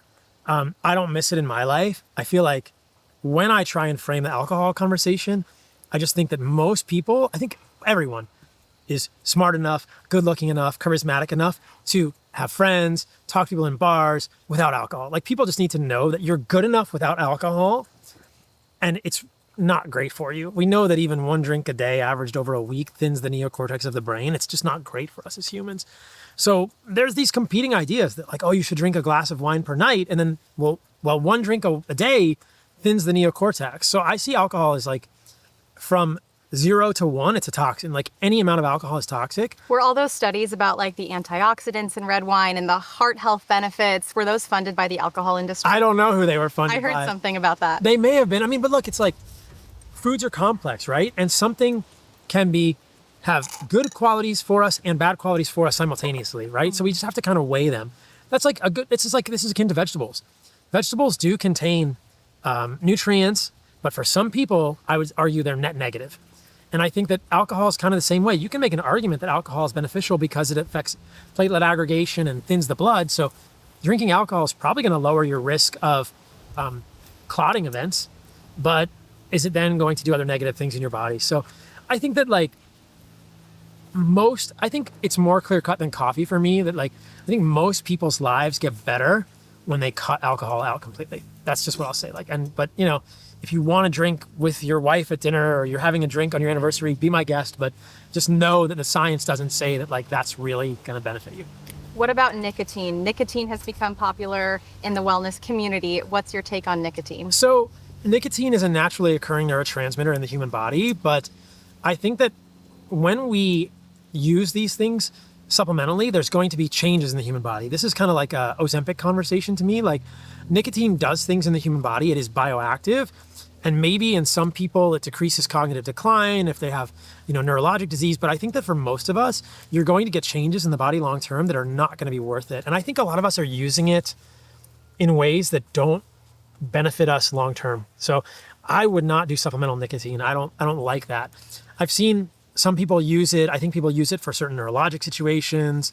And yes, like I think there are studies that show that nicotine exposure might improve Alzheimer's outcomes, because if people are metabolically unwell and you give them more certain signaling of certain neurotransmitters, that might have a benefit, but what's the risk on the backside? So I think it's an individual equation for each of us, but I think for most people, it's net negative to use nicotine, and you're definitely going to have adjustments in the human body to that nicotine. And when you stop it, craving, and I don't think it's worth it. Yeah. Yeah. No free lunch.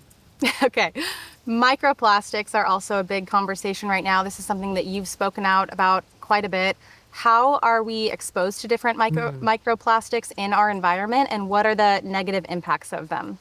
So if you look, I mean, you've seen the studies now. They look in human testicles, human ovaries, human brains. There's microplastics everywhere. That's scary to think my brain has an appreciable amount of microplastics in it. And these are essentially like petroleum byproducts, right? Yep, small fragments of plastic. So unfortunately, we absorb them and we hold on to some of them, and our body probably detoxifies them gradually in sort of a flux, as a flux, you know, in and out. But I think the most important thing with microplastics is to understand like the biggest sources of exposure. When I've looked at sheer numbers, I think the biggest source of exposure is plastics, like plastic water bottles, plastic lined containers. But there are a lot of those things that I think that many of us don't have an awareness of. So obviously getting your bottled water in plastic is a horrible idea. Thousands, tens of thousands, hundreds of thousands of microplastics per liter, especially if it's been sitting on the shelf at Costco for 6 months or sitting in your car in 200-degree heat as the car is turning into a sauna. Horrible idea. But all cans are lined with plastic. So soda cans, the worst can is a soup can, because soup cans are filled with hot soup. Yeah. So the thing you don't want to do is to put hot liquids into plastic. And believe me, when I was in PA school, I had plastic containers, and I took my chicken and pasta sauce and I put it in the microwave and I dosed myself with microplastics just like the rest of us, right? Yeah. Oh, this is great. I didn't even think about it. Just so unaware. But you do not want to put hot things into plastic. That's a horrible idea. So soups, all these things, really, that's probably one of the biggest exposures that we're not aware of. I was pretty surprised by the numbers with tea and tea bags. I think I need to see some more studies, but tea apparently has quite a bit of microplastics. You would never want to brew tea. Have you seen those like plastic tea bags? Yes. They're like the pyramidal shaped tea bags. And they're like kind of pearly looking. Yes. They look really pretty, but yeah, I see those a lot at spas, and I used to drink them, and now I just imagine all of the plastic that I'm drinking when I drink them, and I can't do it anymore. Well, the worst one for me is, do you ever have a Camelback? Remember those Camelbacks? Yeah. They tasted like plastic. Yeah. Mm-hmm. And I used to do so much running and biking. You can really taste it. Like I can imagine the Yes. taste right now. The visceral of like taste. drinking the plastic residue. Yes. Yeah. And drinking out of plastic bottles when I would ride my road bike or my mountain bike. And you just don't know with those bottles, like if they've been sitting in a hot warehouse for however long, water doesn't expire. So, I mean, yeah, even if like it's not hot when you have it in your possession, you don't know where it's been stored. Same with all these foods. Yeah, so it's tough. I mean, fish is another big exposure of microplastics too, because they're in the ocean, they're swimming in it literally, and they're bioaccumulating this. So what do we do? So look, none of us is going to be free of microplastics. One of the most challenging things is just getting meat, you know? So I still get meat in plastic from the store because I want to buy meat and it's already packaged in plastic. I imagine that if it's frozen, there's not as much transfer of anything from the plastic to the meat, whether it's endocrine disrupting chemicals or little fragments of microplastics, but we haven't solved it yet. I've often thought, like, how could we build better packaging, plastic packaging? I mean, I'm looking at some cars over here and thinking, like, the number of plastic parts to make a car, the number of plastic parts to make all of the technology that we are using here is innumerable, but like that is a problem for us as humans because it's putting more plastic in the environment, and the plastic packaging around our foods is a big deal. We just rely on it so much. Yeah, how do we fix it? I don't know. I've gotten like quarter cows or half cows before from Primal Pastures and had it wrapped in, not plastic, but... like butcher paper? Yeah, like butcher paper. That would be the way to do it. I feel like that's a better option. It doesn't last as long, but as long as you're eating it regularly, it's fine. Well, what I've thought about, and again, this is just practice, and it would be more work for everyone involved in the supply chain, is you can still vacuum pack it, but if you wrap it in a parchment paper within the vacuum packing, then it wouldn't actually be touching the plastic. It's a really good idea. So I wish the meat were packaged that way, but in a grocery store, the meat doesn't look as good when there's a piece of paper between the plastic. People want to be able to see it. Yeah, right. Yeah. But I don't. I'm just like, I trust you. Give me the steak. I don't want it to be touching plastic if I can avoid it. So, and I think the most important thing then is just not to defrost it, not to like put it in hot water, the plastic packaging, to defrost it quickly. Yeah. Just thinking ahead a little bit and like taking it out of the freezer, putting it in the fridge to defrost over time. Yeah. I've got to imagine that meat touching plastic is one of the least problematic things, but it's what I think about fixing in my own life. Just to the earlier conversation that we had about coffee, like Keurigs, these like instant, like these are bad. These are bad. So my girlfriend is mad at me about this, but she had a Breville. Okay. And I took it apart. I don't. We made content. Did you tell her you were going to? Yeah, I told her I was going to. I told her I bought her a stainless steel, espresso pot instead.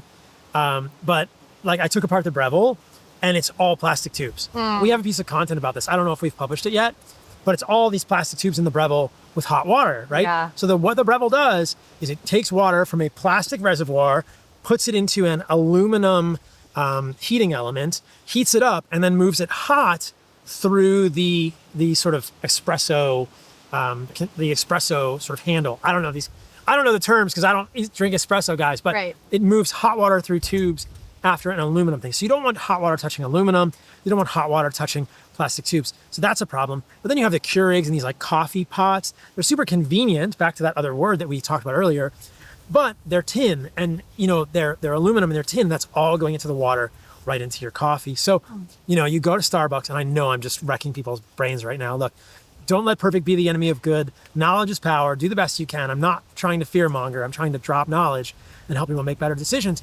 But you go to Starbucks, all the machines there are running hot water through plastic tubes, right? Unless you're getting pour over coffee or French press, they're heating in a stainless steel. You can do it, but you have to not raise your coffee. You have to make your coffee in a certain way. And that's interesting. So the lineage coffee is designed to be made in a French press or something doesn't have plastic.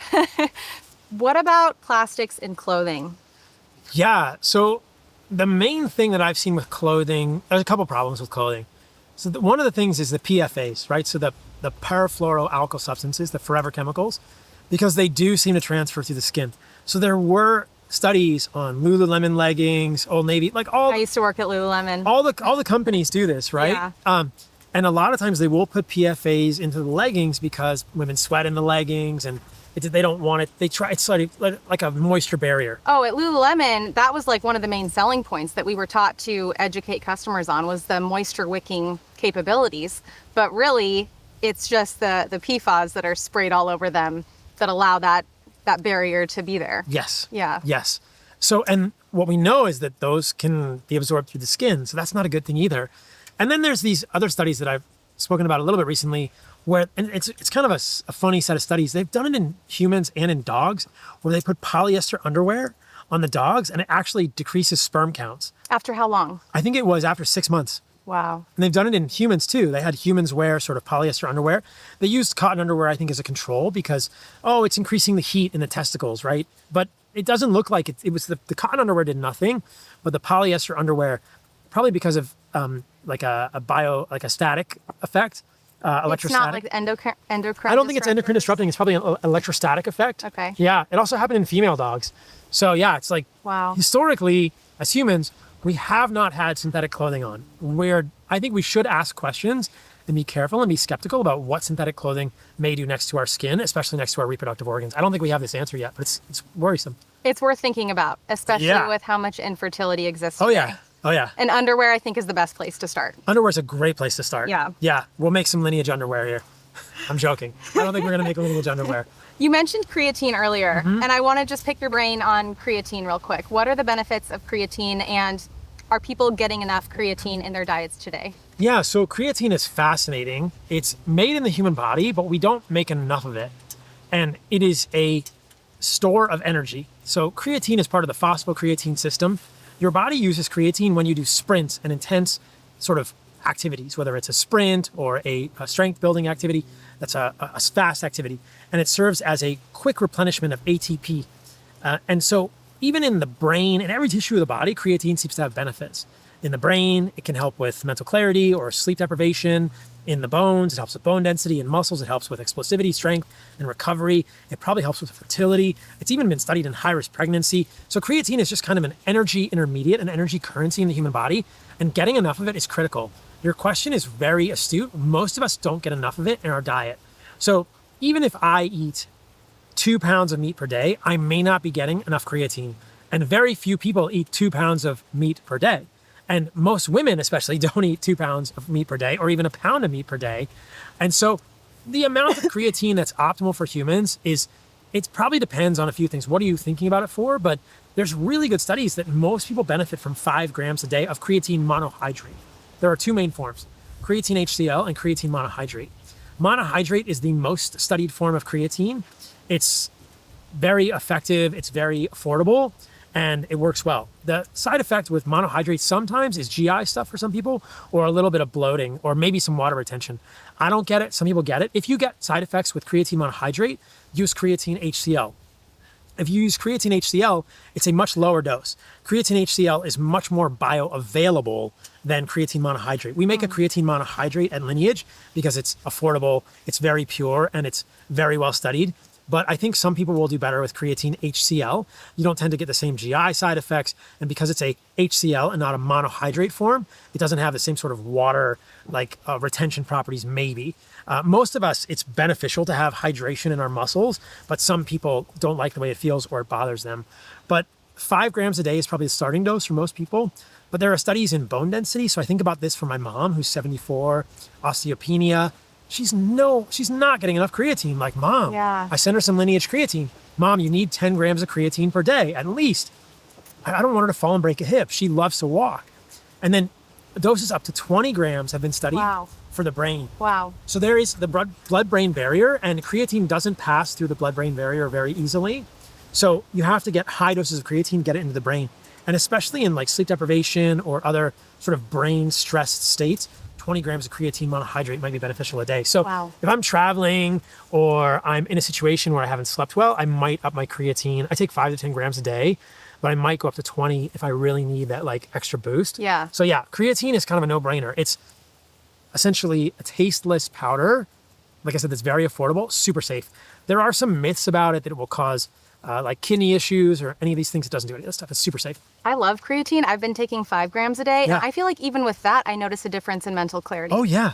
Yeah. Creatine is such a hack, especially for women, because I think guys, most like growing up, when I was in high school, I heard about creatine. Most guys have heard about creatine within our upbringing because at some point, most of us thought about bodybuilding, lifted a weight, or did something that brought us in the sphere of creatine. I feel like most women have never heard of creatine and Or we have, and it's like something that's only for bodybuilders. don't do that. You'll get too muscular, Yeah. right? Yeah. So No, it doesn't work like that. no, though. there is so much potential for women to benefit from creatine, like more than men, because men generally eat more meat and we've heard about it and we've tried it at some point. But yeah, women and creatine, like what an upgrade. Do you have to consume it pretty quickly once you pour it into water or pour it into your smoothie? I've heard something about that it kind of loses its effects if you wait too long once you like mix it with something. I think you wouldn't want it to sit in a drink that you had all day. Okay. Yeah, you'd want to drink But it. if you drink it within like 30 minutes, That's you're fine. fine. Should be fine. Yeah, Okay. no problem. It also absorbs so easily into everything. Like you don't even need the frother. You can just do a quick stir. It's a magical thing. Yeah. It's a magical substance. That's awesome. It like blends, it mixes. Yeah. Yeah. Doesn't taste much. You can put it, I can put it in smoothies for my niece and nephew. I've given it to 5-year-olds and 7-year-olds. And Yeah, I love it. I've been taking your stuff. Yeah. It's great. Oh, great. Yeah. So out of everything we've talked about, for anyone who maybe lives like in a city, don't have access to nature, or they're just kind of like busy, overwhelmed, we have a lot of moms in our audience, like what would you say or encourage people to do as like if you could just wave your magic wand and have people implement like 2 or 3 things from our conversation today into their lives, what would you say? So I think it's like start with food, improve the food quality, right? Stop counting calories. So stop counting calories, start thinking about food quality. Imagine if we could keep the calorie label on food, but I want something that gives you a 1 to 10 score of food quality, right? So a David bar gets a 1 and a steak gets a 10. What does a Snickers bar get? A Snickers bar gets a 0.5. You know? I thought you were going to say negative 10. No. The Snickers bar gets a 0.5 or a 0, right? But like Tufts made this crazy food pyramid type of thing, this food compass, and they were saying, oh, Fruit Loops and Lucky Charms or Cheerios have more value than a steak or than eggs, whatever. Like I did the Kellogg's there. So back in the day, on Kellogg's boxes, they had the Kellogg's cereal diet, where you literally were supposed to eat 6 bowls of Kellogg's cereal a day. And I tried to do this. It was impossible. Like it's not satiating. There's no way any human can do that sustainably. So I was just thinking about that in the concept of like food, or these like quote restrictive diets, like some people might consider eating animal-based to be restrictive. Like to me, there's just so much there. There's like, it's satiating. It fills you up. You're not left wanting more. You're not left hungry. Whereas these other like diets that, all of us have kind of seen throughout the years, like none of it is sustainable. I was a vegan once, 15 years ago, and I was always hungry. And I think that, satiety is about micronutrient density. I don't think of animal-based as restrictive. I think of it as intentional. Mm-hmm. And I think that unless we are intentional with the foods we eat, we will never achieve our best health, ever. And so, yes, mainstream culture may frame intentionality as restrictive because you don't eat everything. And I would say that's completely false. It's intentional. The way that I talked about this in the carnivore code, and I still feel this way, is it's hard to call something restrictive when you eat the highest quality foods on the planet. Historically, meat and fruit were the food of kings and queens. The peasants didn't get those foods, right? Like they were relegated to oats and meat, oats and grains and bread and beans. And those foods can serve a role in some diets if you want. But what did the royalty eat? They ate steak and lamb and boar and tables full of fruit and honey. And those are the most sought after foods by humans in our history. Like you ask the Hadza, it's honey and meat. That's not restrictive. It's not restrictive when you get to eat the most nutrient-rich foods that create the most health in humans on the planet. Like that's not restrictive. That's just kind of, again, a psyop, twisting it like, oh, you don't eat Breyer's ice cream, therefore you're restricting yourself. Well, guess what? I also don't smoke cigarettes, drink alcohol, or do cocaine. Is that restrictive? Like, no, it's intentional. I'm making good choices. Yeah, that's a good comparison. So, but back to this idea of like, someone living in a city, I think stop counting calories and think about things in terms of food quality. And you don't have to eat animal-based, but most women would benefit from eating more protein, whether it's from a good quality protein powder. We've got a great one in Lineage, meat snacks for convenience, or just like steak and chicken and fish, like more protein. 1 gram of protein per pound of body weight is ideal. And you can imagine like, maybe this will work for people. It's the first time I've thought about this on a podcast. Like if you pick up a food at the grocery store, what food quality rating would you put on it? You get to choose like 1 to 10, you pick up a package of, I don't know, like protein candy. You're like, that's a 3. You just know, like a steak, well, it's a 9.5 or a 10. A piece of lettuce, well, it's probably like an 8. It's a whole food. It's hard to say that that's not a high quality food. An onion, that's a high quality food. Like certainly meat has more nutrients than an onion, but it's not processed. It should be a 7 or an 8. It should be a good high quality food. And if you're only eating high quality foods, you're going to do so much better. That's the first thing with food. I try not to be dogmatic about it. I think I was in the past with a carnivore diet, but it's going to be individual. But I think for men and women, eating more high quality food and worrying less about calories is the way forward. And in terms of lifestyle stuff, we talked a lot about light on this podcast. Don't fear the sun. Even in a city, go outside, get real sunlight. Don't get burned, but get real sunlight. This is a nutrient. And I've thought about this as this is whole light versus processed light, right? So you're eating whole food. Versus junk food. Yes. Yeah, like junk light is junk food. Junk light is junk food. So you have to eat whole food and you have to get whole light. It's another nutrient that we need as humans. We've always evolved with this. And then, moderate exercise. Like, it doesn't have to be crazy. It doesn't have to be CrossFit, just moving your body outdoors. Like, it's really that kind of simple. And then the last piece is probably just community and relationships. Do those things, your life will get better easily. And it doesn't have to be complex. It's simple, but it's not easy. Yeah. Okay, I've been waiting the entire podcast for this last part. I'm so excited. Okay. We didn't send you this ahead of time. Okay. But we're going to do a fun Would You Rather segment. Okay. Okay, are you ready? Yeah, drum roll. Would you rather use a chemical spray sunscreen or eat a large order of fries from McDonald's? These are impossible.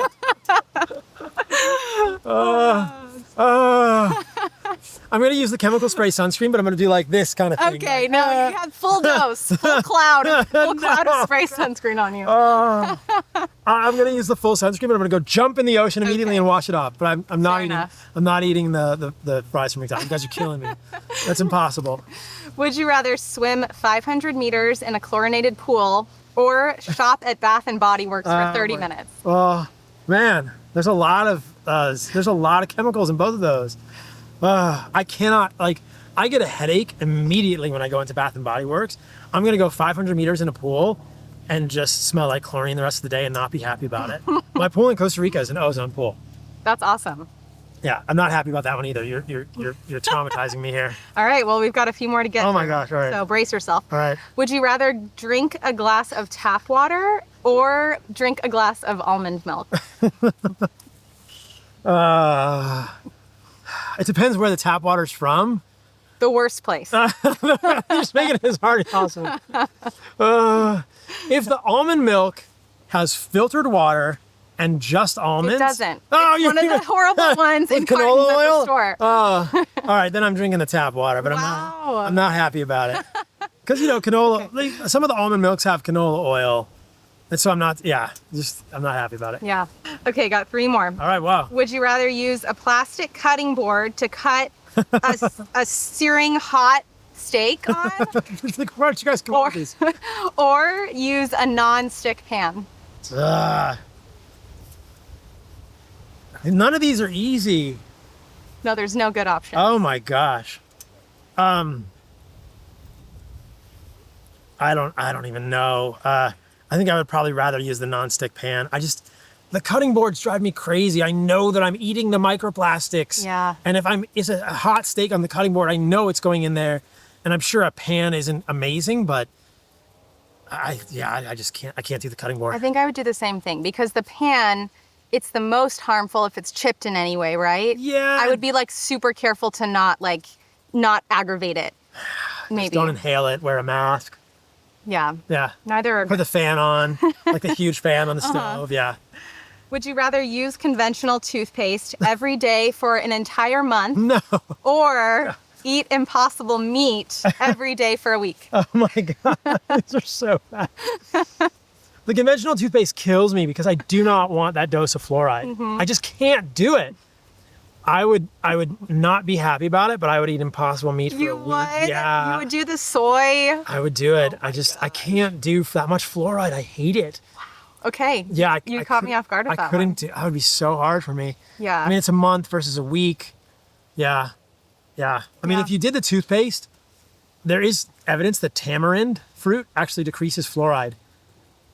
Yeah, the fluoride excretion increases in humans when you eat tamarind. So maybe I could do the toothpaste and just jam on some tamarind. Yeah. I don't know.